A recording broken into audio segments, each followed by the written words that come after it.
Sob as cinzas do tempo.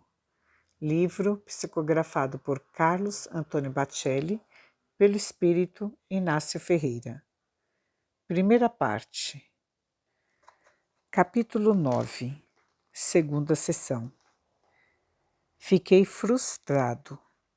Naquela segunda sessão mediúnica, o espírito obsessor de Paulinho não aparecera. Eu me havia preparado para enfrentá-lo. Mantivera-me vigilante o dia todo, esforçando-me para não perder a calma com ninguém. Evocara a inspiração de nossos mentores espirituais. Naquela quarta-feira, Paulinho dormira o tempo todo. Teria o espírito ficado meio atordoado sob o feitiço da injeção de tranquilizante no corpo do menino? Esta é uma questão que até agora não posso responder. Digo-lhes que não duvido de nada. Se não duvidava antes, quando imerso nas ilusões da matéria grosseira, muito menos agora, na condição de espírito livre. Assim que demos início à nossa reunião mediúnica de desobsessão, Dona Modesta, por comodidade, permitir-me-ei continuar doravante a mencionar assim o seu nome, trocando a desinência O por A, conforme nós a chamávamos na vivência terrena. Entrou em desdobramento e começou a descrever. Tenho a impressão de que estou recuando no tempo. Não sei onde estou. Tudo está muito escuro. Sombras se movimentam em procissão. Estarei vendo um quadro de vida espiritual ou será uma imagem de algo que aconteceu na Terra há muito tempo atrás? Não sei. Alguns cantam, outros choram. Escuto estalar de açoites. França ou Espanha? Uma porta se abre. Eu vou entrar e ver o que está acontecendo. São frades dominicanos, mas não lhes posso ver os rostos. Estão usando capuz. Parece um tribunal armado dentro da igreja. O Tribunal do Santo Ofício. 10 pessoas estão ajoelhadas, 7 homens e 3 mulheres. Posso registrar a acusação que pesa sobre eles. Conspiram contra a fé católica e estão sendo acusados de bruxaria. Uma mulher está desesperada e grita: Não, não, por favor, tenho 2 filhos pequenos, é mentira! Não sou uma bruxa, socorro! Socorro os doentes que me procuram em minha casa. A fogueira não. 12 homens perfilados, todos de mantos negros, levantam as mãos direita. Foram sentenciados à morte e a condenação vai se cumprir de imediato. Saímos. Que horror! É a noite mais escura que já vi. Não sei se vou conseguir acompanhar o ritual macabro. Alguém grita. Nada de sangue derramado. São atados a postes com achas de lenha embebidas em resina. O silêncio se fez maior. Uma carroça se aproxima. Quem será aquele homem alto e esguio? À sua passagem, todos se curvam. Deve ser o inquisidor Mor. Imensa cruz de prata lhe prende o pescoço. Não posso ver o semblante, apenas os grandes olhos negros que brilham na escuridão.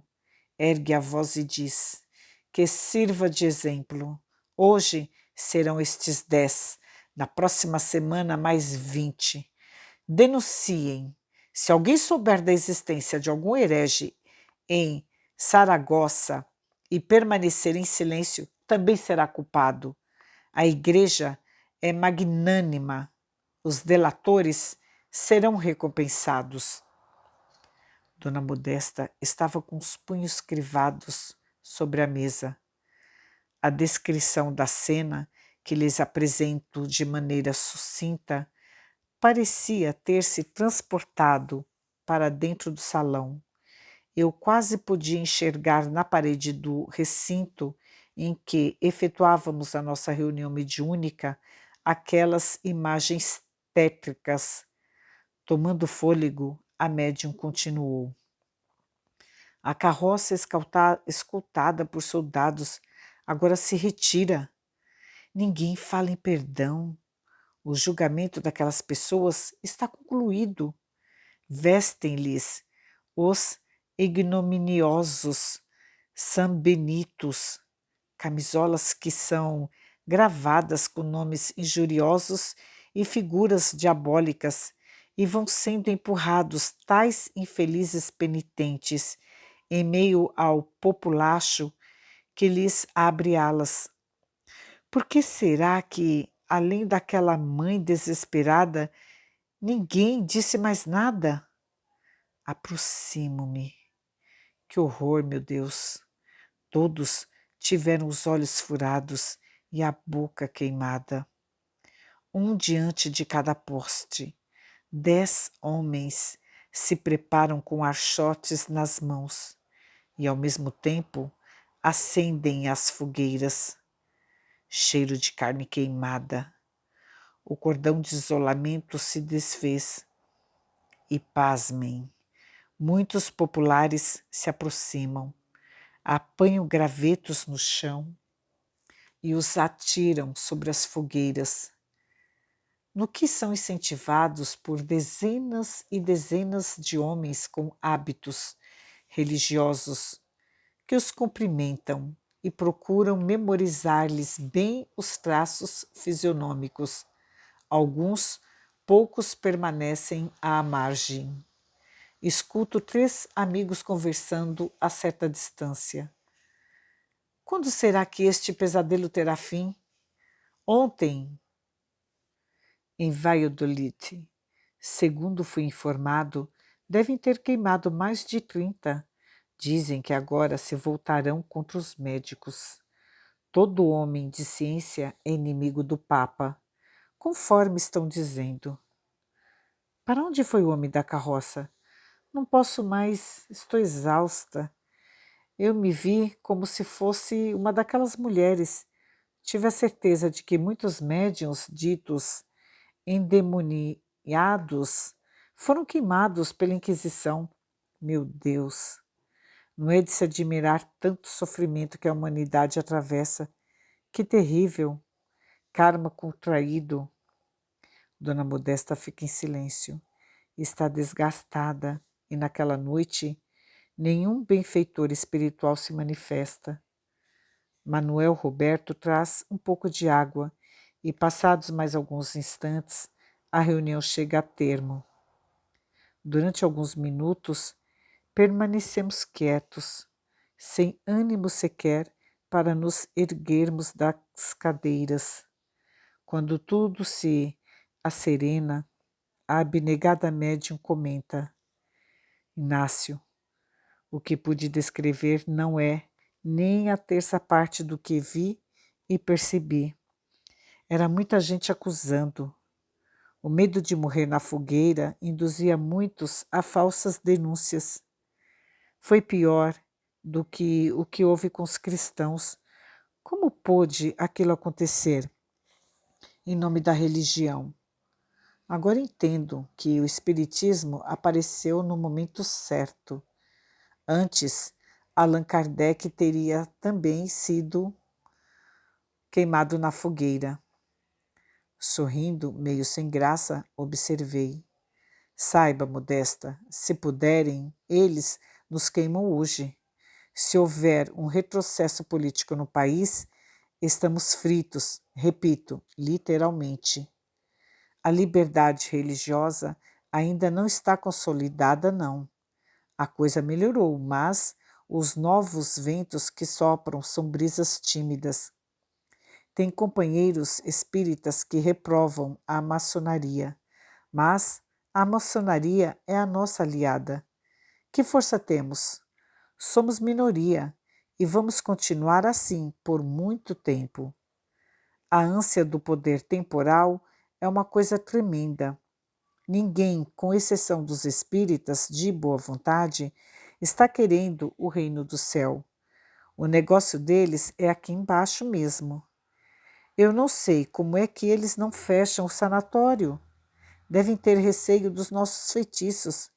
Gente católica não passa na nossa calçada modesta. Capítulo 10. No outro dia.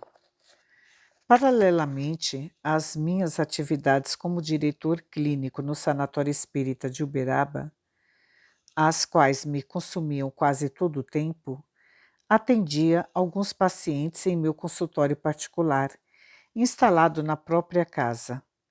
Consultando uma folha à guisa de agenda, verifiquei que em torno das 10 da manhã receberia a visita de um certo senhor Felizardo, de Ribeirão Preto, estado de São Paulo, para uma consulta. 10 minutos antes de antecedência, a campainha de casa soou.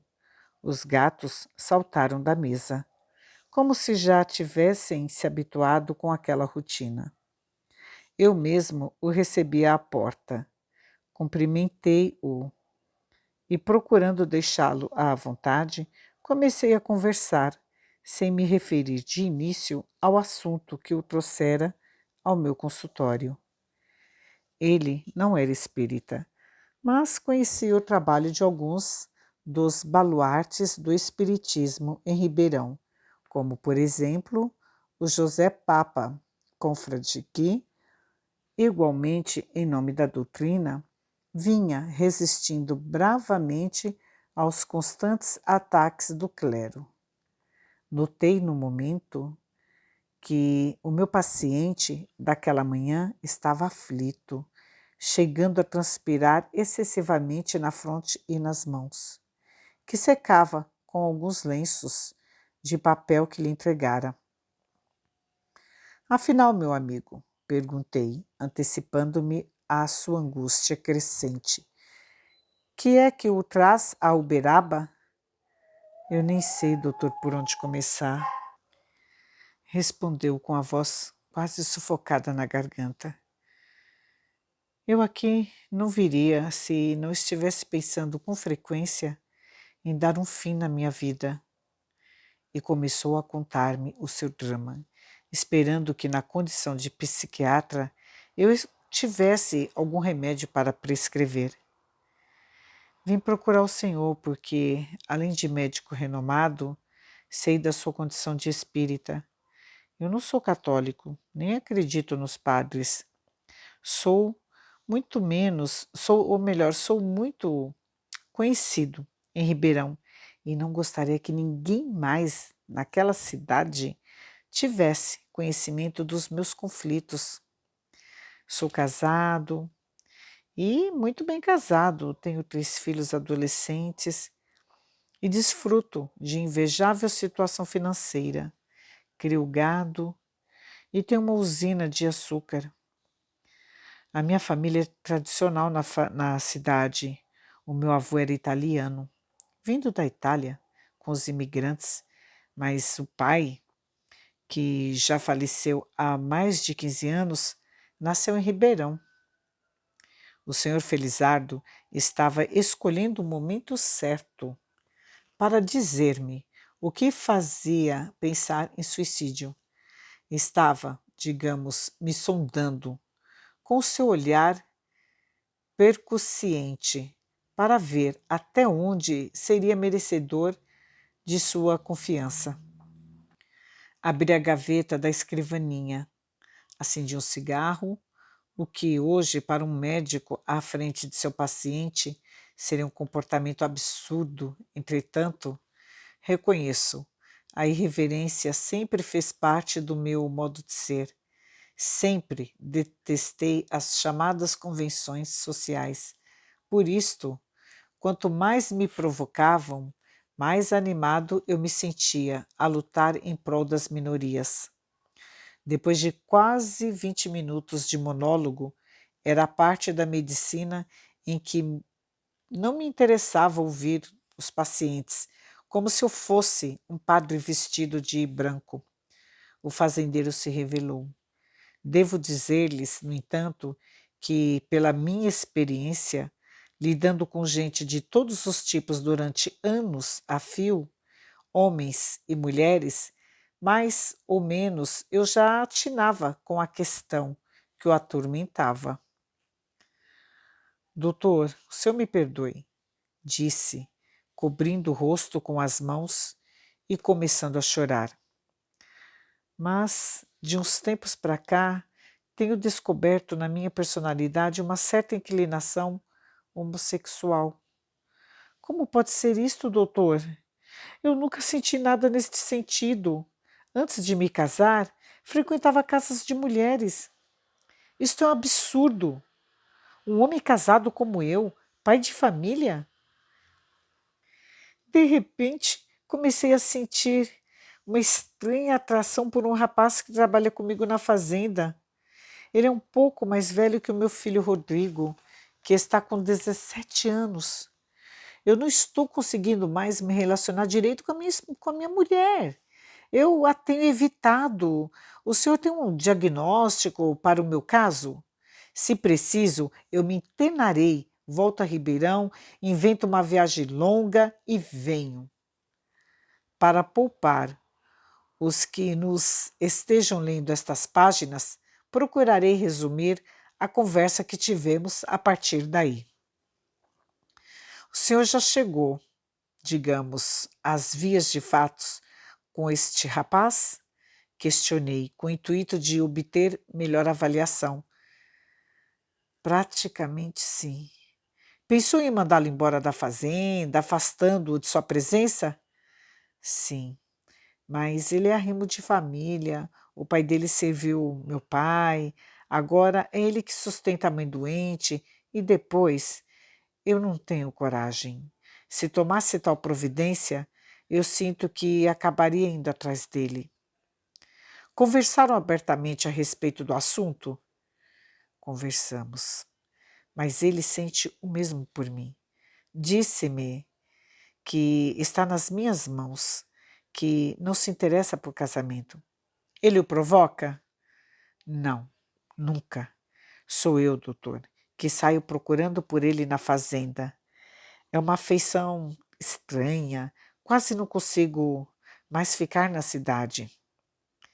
Experimentando um certo alívio com aquele desabafo, acredito que eu era o primeiro a tomar conhecimento de suas intimidades. Felizardo me indagou: o senhor acha? Como é que vocês, os espíritas, dizem mesmo obsessão? O senhor acha que eu possa estar sendo vítima de uma obsessão? Pode ser. Os espíritos das trevas estão sempre se prevalecendo de nossas fraquezas. Acredito sim numa interferência espiritual neste caso, mas a raiz do problema está no Senhor. Somos tentados naquilo para o que revelamos inclinação. E obsessão tem cura, doutor? Tem, perfeitamente. Mas antes de tratarmos do obsessor, precisamos de cogitar do tratamento do obsediado. E em que consiste tal tratamento? Alguma fórmula medicamentosa? Se for o caso, mando vir o remédio do exterior. Tenho um primo que voa todos os meses para os Estados Unidos. Capítulo 11. O meu paciente. Não, meu amigo, argumentei com o meu paciente, começando já a experimentar a impotência que experimentam os médicos diante de certos casos. Não existe uma fórmula específica. Poderei prescrever ao senhor algum remédio que lhe possibilite alívio, mas a cura demanda de um tempo mais longo. Desejando ir ao âmago da questão, fiz-lhe a pergunta que interessava, como, de resto, a única pergunta que interessa fazer a quantos se sentem vítimas de qualquer problema semelhante ao que me estava sendo exposto. Felizardo, você quer mesmo se curar? Você, de fato, deseja tirar esse rapaz da sua vida? A demora de pouco mais de 1 minuto para responder às questões que lhe propusera me foi suficiente para desacreditar num desfecho satisfatório do caso. Tartamudeando com dificuldade, o rico usineiro redarguiu: Sim, eu preciso. Tenho minha mulher. Não nos damos muito bem, mas ela é minha esposa. Tenho os meus filhos.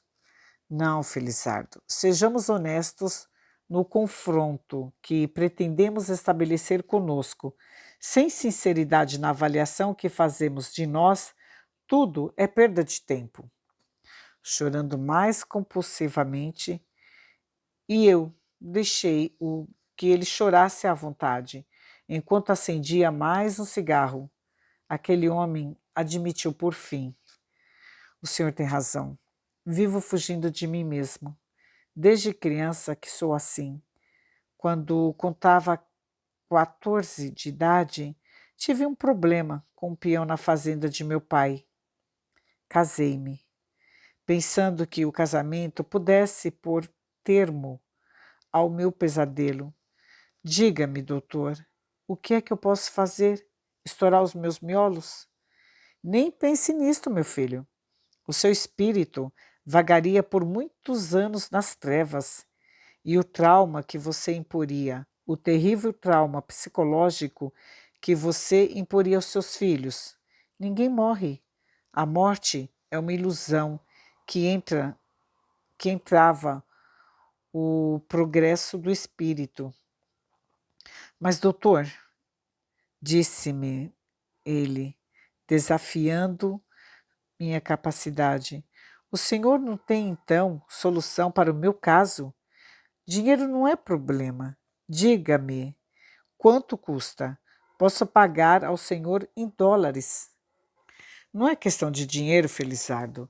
Assim o dinheiro pudesse comprar a paz. A medicina não é capaz do que você imagina. Apontando para as minhas estantes, coalhadas de livros sobre psiquiatria, a maioria deles em francês, observei. Estamos longe de todas as respostas.